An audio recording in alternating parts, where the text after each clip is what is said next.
You may or may not be aware that when your child goes to sleep, their brains are actually working double hard. They're working overtime. What the brain is doing when they're sleeping, they're consolidating memories, they're restoring their alertness, and they're generally preparing for the next day's learning. In today's Lazymedix episode 2, we're going to actually talk about sleep in young children and adolescents and what is the impact of lack of sleep on their emotions and cognition. Welcome back to Lazymedix episode 2. Today's Lazymedix episode is sponsored by FitDoc, which makes scrubs for doctors, and they really fit well, as you can see on me as well. Today we're going to discuss two major papers. One is emotional and cognitive impact of sleep restriction in children, which came out in Sleep Medicine Clinics in 2015. To back it up, we have a second paper which talks about sleep restriction effects on sleep spindles, which is a neurophysiology or EEG term, and what is the relation of these sleep spindles in subsequent daytime sleepiness and cognition.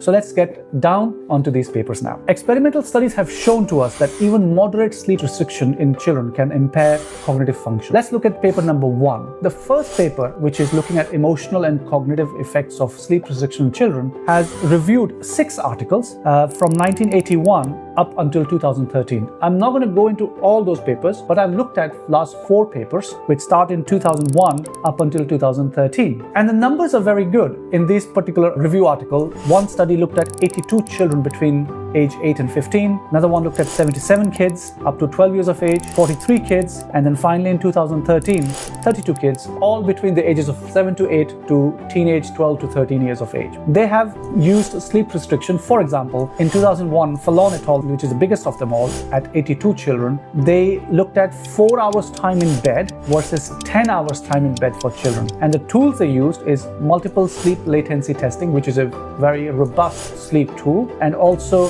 continuous memory and performance tasks. And they found out that if the sleep is restricted 4 hours time in bed versus 10 hours time in bed, the MSLT, which is sleep latency testing, significantly reduced. And that actually leads to inattentive behaviors which are significantly increased during daytime. You might say that this is something which you knew about. The second study in 2003 by Sade et al., it looks at basically if a child has 3 nights with 1 hour sleep less as compared to normal. So normally if your child goes to sleep for about 8 or 9 hours, you reduce by 1 hour. Interesting, it says that just by increasing 1 hour of sleep, it improved memory function and CPT performance. So you can imagine just reducing by 1 hour can make a huge difference to your child's sleep. Third study, the Gruber et al., which was done in 2011, looking at 43 kids, they restricted the sleep for 1 hour for 6 nights. And what they found out was that sleep restriction led to significant impairment in 23 out of 26 CPT measures. You can imagine the impact which it has on these children.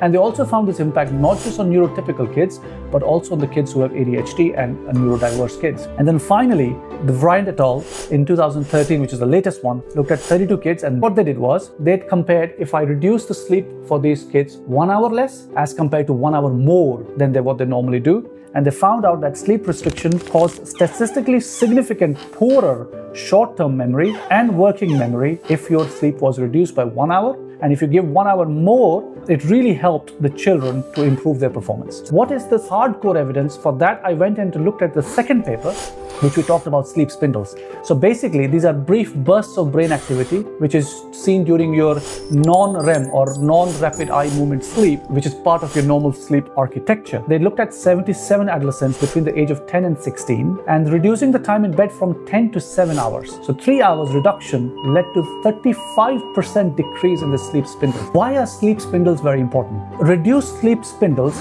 it mediates the effect of sleep loss on daytime sleepiness. So what I'm trying to say here is that if you have good sleep spindles in your sleep on the EEG, your daytime sleepiness is much reduced. However, there's one important point to mention in this study, that sleep spindle count is not significantly related to the working memory performance. What does these studies tell us? Well, the evidence is very clear that adequate sleep is not just a luxury, it's important for your child's development, emotional development, and cognitive development.